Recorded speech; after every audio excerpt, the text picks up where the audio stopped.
Hello guys, तो आज मैं आपको टेंस शुरू करने जा रहा हूं। आपको याद होगा पिछले वीडियो में मैंने आपको बताया था सब्जेक्ट और प्रेडिकेट। सब्जेक्ट और प्रेडिकेट के बारे में मैंने आपको ये बताया था कि प्रेडिकेट के अंदर लिंकिंग वर्ब और कॉम्प्लीमेंट्स होते हैं जो सब्जेक्ट के बारे में होता है। जब ये दोनों मिलते हैं सब्जेक्ट और प्रेडिकेट तो एक सेंटेंस कंप्लीट होता है। तो दोस्तों आज हम चलते हैं इसको आगे बढ़ाते हुए टेंस की तरफ। ये रहा आपका टेंस। यहां पे आपने देखा होगा टेंस तीन तरह के होते हैं, प्रेजेंट, पास्ट और फ्यूचर। टेंस के माने होता है दोस्तों जमाना। प्रेजेंट टेंस यानी जो अभी चल रहा है वो प्रेजेंट टेंस है। अभी मैं आपसे बातें कर रहा हूं, ये प्रेजेंट टेंस है। आप मुझे देख रहे हैं, ये प्रेजेंट टेंस है। जो भी आपके आसपास हो रहा हो ये आपके प्रेजेंट टेंस कहलाता है। तो उसके आपके पास्ट टेंस है, जो बीत जाए, जो काम हो गया हो वो पास्ट में चला जाता है, और जो होने वाला है वो फ्यूचर में चला आता है। तो जो हो रहा, जो अभी हो रहा हो या होता हो उसे प्रेजेंट टेंस कहेंगे, जो बीत गया उसे पास्ट टेंस कहेंगे, और जो काम होने वाला है इन फ्यूचर उसे फ्यूचर टेंस कहेंगे। तो दोस्तों अब आप एक चीज देखो कि present indefinite tense, present, past, future, इन तीनों टेंसेस के चार पार्ट्स होते हैं। Present indefinite, present continuous, present perfect और प्रेजेंट परफेक्ट कंटिन्यूअस। इसी तरह से पास्ट के भी होते हैं और फ्यूचर के भी होते हैं। मैं आपको आज ये सारा नहीं, एक कम से कम आपको बताऊंगा प्रेजेंट इंडेफिनिट टेंस। ये प्रेजेंट इंडेफिनिट टेंस आप बहुत ध्यान से देखना और समझना, क्योंकि प्रेजेंट इंडेफिनिट टेंस में बहुत सारी गलतियां होती हैं। आपकी प्रैक्टिस नहीं होती जिसकी वजह से गलतियां होती हैं, और इसमें जो खास गलती होती है वो एस या ईएस वर्ब के साथ जोड़ने में होती है। ये मैंने देखा है। तो प्रेजेंट इंडेफिनिट टेंस आपका किसे कहा जाता है? जिस सेंटेंस हिंदी वाक्य के आखिर में ता है, ती है, ता हूं, ते हो और ते हैं लगा हुआ रहता है उसे हम कहते हैं प्रेजेंट टेंस, यानी प्रेजेंट इंडेफिनिट टेंस। ये उसकी पहचान हो गई। ता है, ती है, ते हैं, और जैसे कि मैं खेलता हूं, तुम जाते हो, वह हंसता है। फूल खिलते हैं, सूरज निकलता है, चांद चमकता है। ये जितने भी सेंटेंसेस हैं ये आपके प्रेजेंट इंडेफिनिट टेंस है। इससे किसी भी चीज की नेचर यानी स्वाभाविक तौर से काम होने का बोध होता है। ये हमेशा जैसे एक आदत का भी बोध कराता है। भाई वो सिगरेट पीता है, ये क्या है? एक आदत है। वो चाय पीता है, वो एक आदत है। वह सुबह 10 बजे उठता है, वो एक आदत है। मतलब एक रूटीन, एक जो डेली रूटीन के ऊपर आप बात करते हो तो ये भी प्रेजेंट डेफिनिट होता है। कोई भी चीज अगर होता है, चाहे वो प्राकृतिक रूप से होता हो या फिर आदत के तौर पे होता हो या किसी के होने के पीछे उसकी कोई स्वभाव है, तो वो आपका प्रेजेंट इंडेफिनिट टेंस में आएगा। तो हम चलते हैं उसके एग्जाम्पल की तरफ। जैसे अगर प्रेजेंट इंडेफिनिट टेंस आप बोलते हो तारा टिमटिमाता है, तो तारा टिमटिमाता है में आपके सेंटेंस के आखिर में क्या आया? ता है।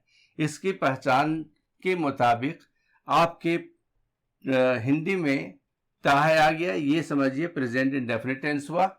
तो इसको बनाने का तरीका है, पहले बताया था कि सेंटेंस बनाने के लिए पहले शुरुआत में क्या लाएंगे?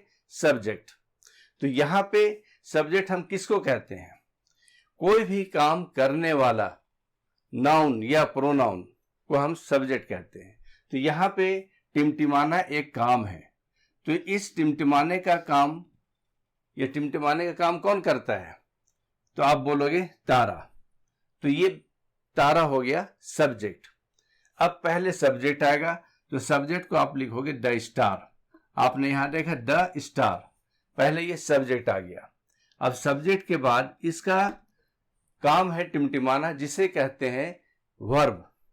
कोई भी काम का होना या करना इसे वर्ब कहते हैं। खेलना, कूदना, हंसना, रोना, दौड़ना, ये सारा वर्ब है।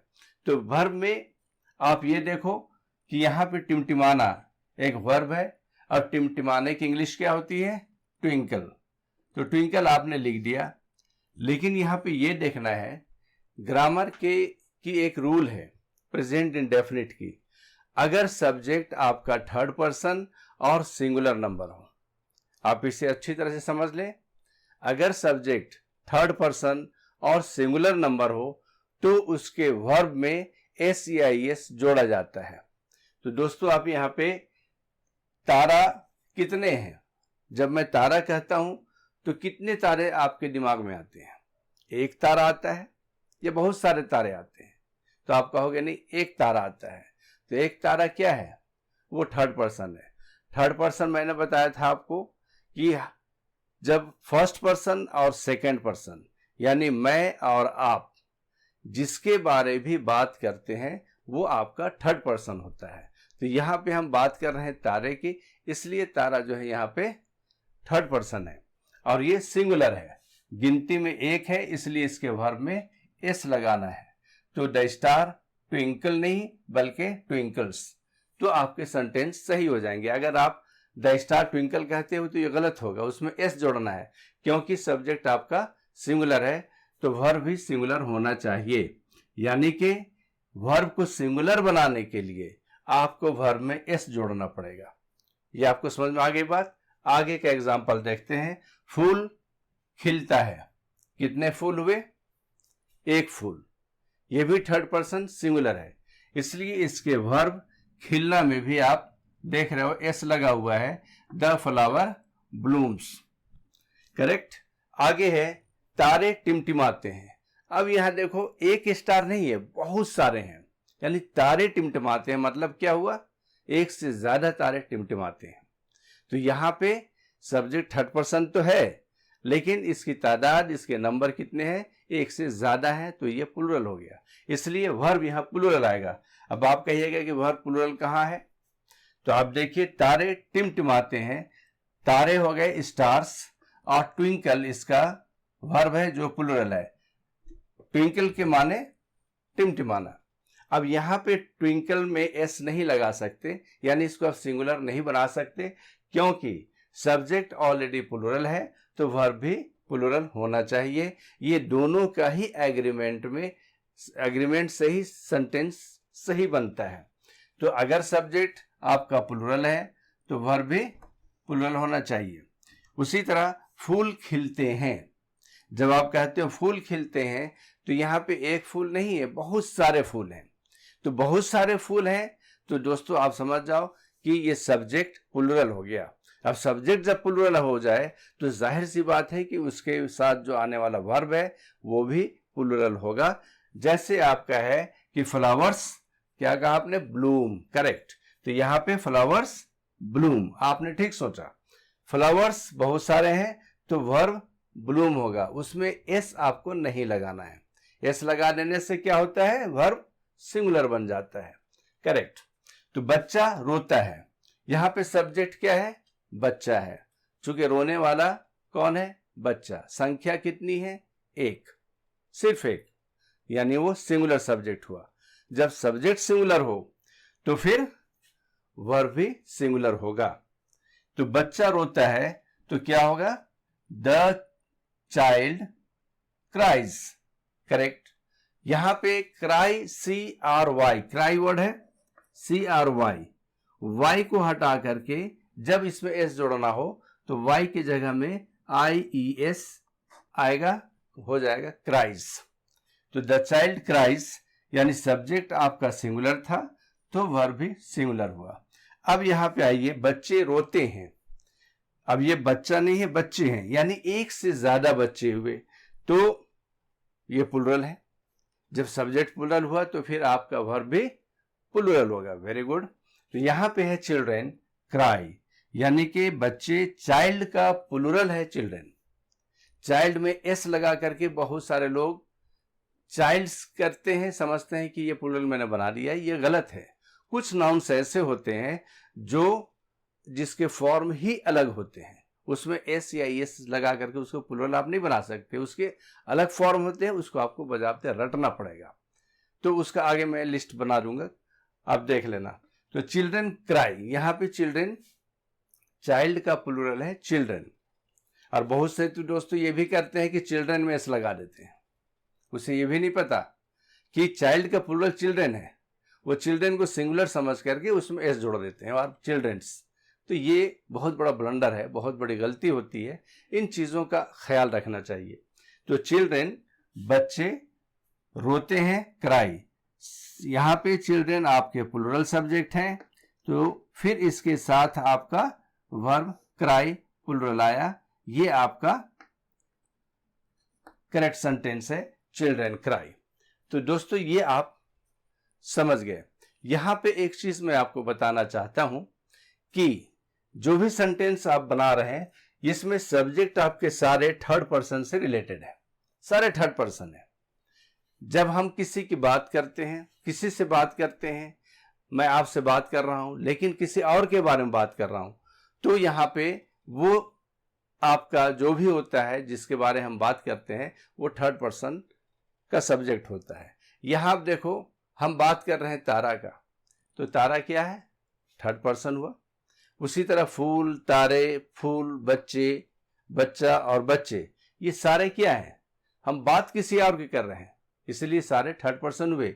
कोई सिंगुलर है तो कोई प्लूरल है, और इसलिए ये नियम इसमें लागू हुआ है कि जब सब्जेक्ट आपका थर्ड पर्सन और सिंगुलर है, बात बार बार आती है कि थर्ड पर्सन और सिंगुलर, तो उसके वर्ब में एस जोड़ते हैं। मतलब ये हुआ कि आप किसी भी वर्ब में एस या एस जोड़ोगे तो वो आपका सिंगुलर होगा, और किसी नाउन में अगर एस या एस जोड़ोगे तो वो क्या होगा, प्लूरल होगा। तो नाउन और वर्ब ये दोनों के सिंगुलर प्लूरल होने में एक दूसरे के ऑपोजिट हैं, बिल्कुल अलग अलग।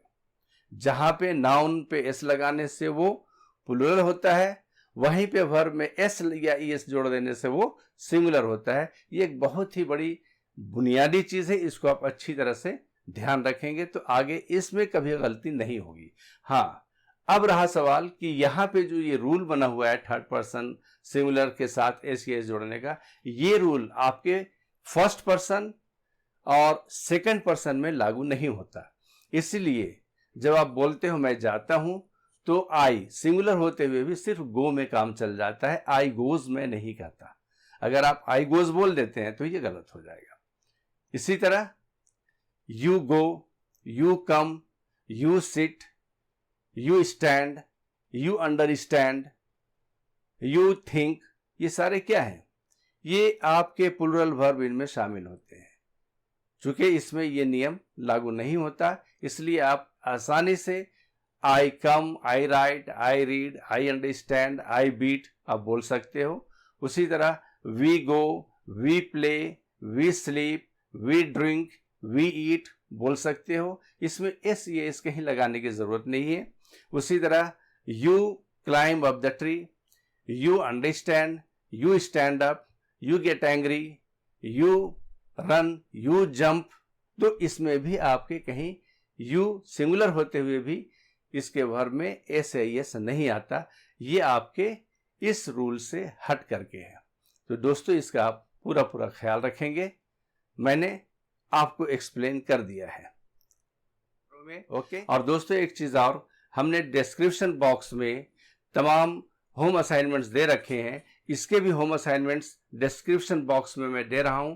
आप डिस्क्रिप्शन बॉक्स में पिछले जो वीडियो है उसके आपके असाइनमेंट हैं, उसके आपके जवाब भी हैं, करेक्शंस भी हैं, आप वहां जाकर के देख सकते हैं और इसके भी असाइनमेंट आप देख सकते हैं। Thank you very much.